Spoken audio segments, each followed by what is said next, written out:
अरे भाग्यवान, मेरे जूते कहाँ रखे हैं? मुझे बाहर जाने में देर हो रही है। तभी मालती कमरे में आती है। ये रहे आपकी जूते। मैं इन्हें साफ करने के लिए ले गई थी। अरे वाह, तुम कितनी समझदार हो। मेरे बिना कुछ कहे ही सारे काम कर देती हो। तभी मालती झिझकते हुए रमेश से कहती है, सुनिए जी, आपसे एक बात कहूँ, बुरा तो नहीं मानेंगे ना? अरे नहीं नहीं, बेफिक्र होकर कहो। शादी से पहले मैं अपने मायके में नौकरी करती थी। मैं चाहती हूँ कि अब मैं फिर से नौकरी करना शुरू कर दूँ। वैसे भी सारा दिन घर में बोर हो जाती हूँ। देखो मालती, तुम्हारे नौकरी करने से मुझे कोई ऐतराज नहीं है, लेकिन तुम्हें एक बात बता दूं, हमारे खानदान में आज तक कभी किसी औरत ने नौकरी नहीं की।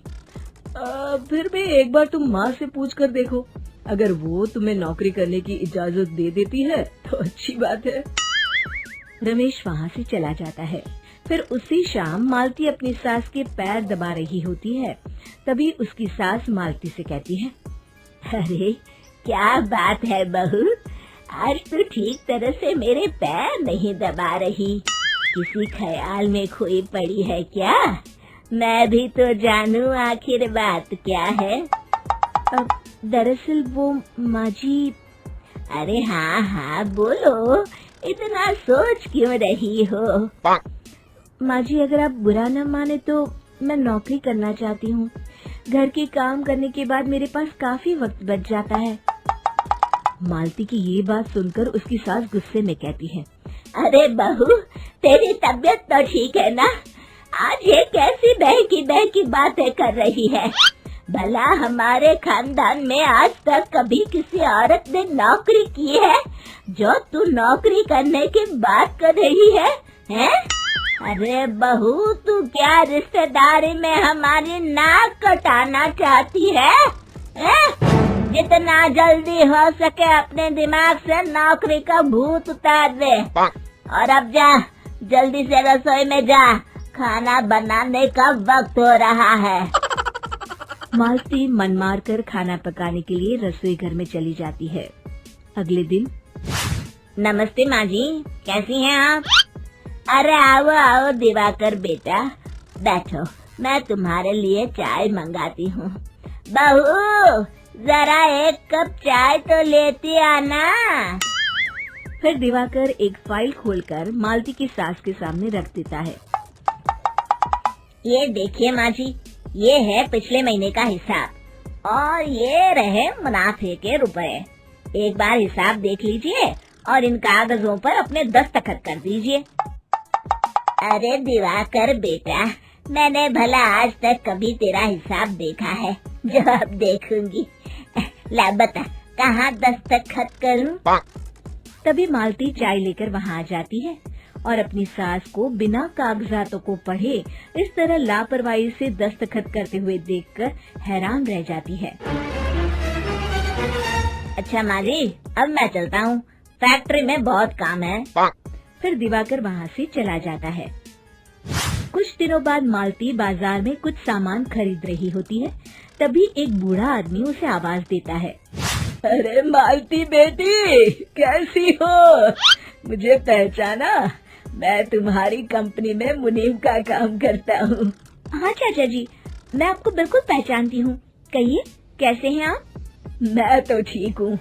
कंपनी में कुछ भी ठीक नहीं चल रहा, यहाँ तक कि हमें ठीक वक्त पर तनख्वाह भी नहीं मिलती।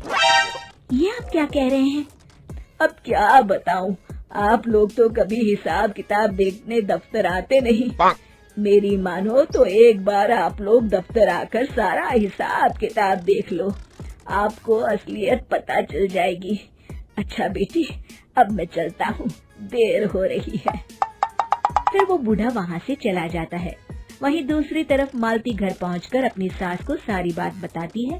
तभी वहाँ रमेश भी आ जाता है, लेकिन मालती की सास मालती की किसी भी बात पर विश्वास नहीं करती। तभी रमेश कहता है, अरे माँ, बिना आग के कभी धुआं नहीं उठता।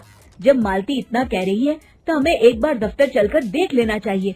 वैसे भी हम लोग काफी दिन से अपने दफ्तर नहीं गए हैं। इस तरह किसी एक आदमी के भरोसे काम छोड़ना मुझे भी ठीक नहीं लगता। अगले दिन वे सभी अपने दफ्तर पहुंचते हैं और सीधे दिवाकर के कैबिन में जाते हैं। अचानक सबको एक साथ देखकर दिवाकर चौंक जाता है। अरे माँ जी, आप सब लोग अचानक यहाँ कैसे आ गए? अगर कुछ काम था तो मुझे एक फोन कर दिया होता, मैं आपके घर आ जाता। तभी मालती की सास कहती है, अरे दिवाकर बेटा, आज मैं हिसाब देखने दफ्तर आई हूँ, जरा मुझे पिछले 6 महीनों का हिसाब दिखाना तो बेटा। दिवाकर घबराते हुए हिसाब की फाइल मालती की सास को देता है। मालती की सास फाइल लेकर मालती को देती है और कहती है, ले बहू, देख ले हिसाब। मालती फाइल को बड़े गौर से देखती है और अगले ही पल उसे सारी गड़बड़ी समझ में आ जाती है। वो अपनी सास से कहती है, माँ जी, मुनीम चाचा बिल्कुल सही कह रहे थे। हमारी कंपनी में पिछले 6 महीनों में जितना मुनाफा हुआ है, हमें उसका आधा पैसा भी नहीं मिला। यूँ समझ लीजिए कि 1 रुपये में सिर्फ चवन्नी ही हमारे हाथों में आई है। मालती की बातें सुनकर मालती की सास गुस्से से दिवाकर को पूछती है, क्यों दिवाकर, मेरी बहू जो कह रही है वो सच है? दिवाकर समझ जाता है आज उसका भांडा फूट चुका है। वो गिड़गिड़ाते हुए कहता है, मुझे माफ कर दीजिए माँ जी, मैं पैसों के लालच में अंधा हो गया था। अरे वाह दिवाकर, तू तो 1 नंबर का चोर निकला। इतने दिनों से मैं तुझ पर आंख बंद करके भरोसा करती रही और तू मुझे ही चुना लगाता रहा। अभी के अभी निकल यहाँ से और दोबारा अपनी शक्ल मत दिखाना। दिवाकर वहाँ से भाग जाता है।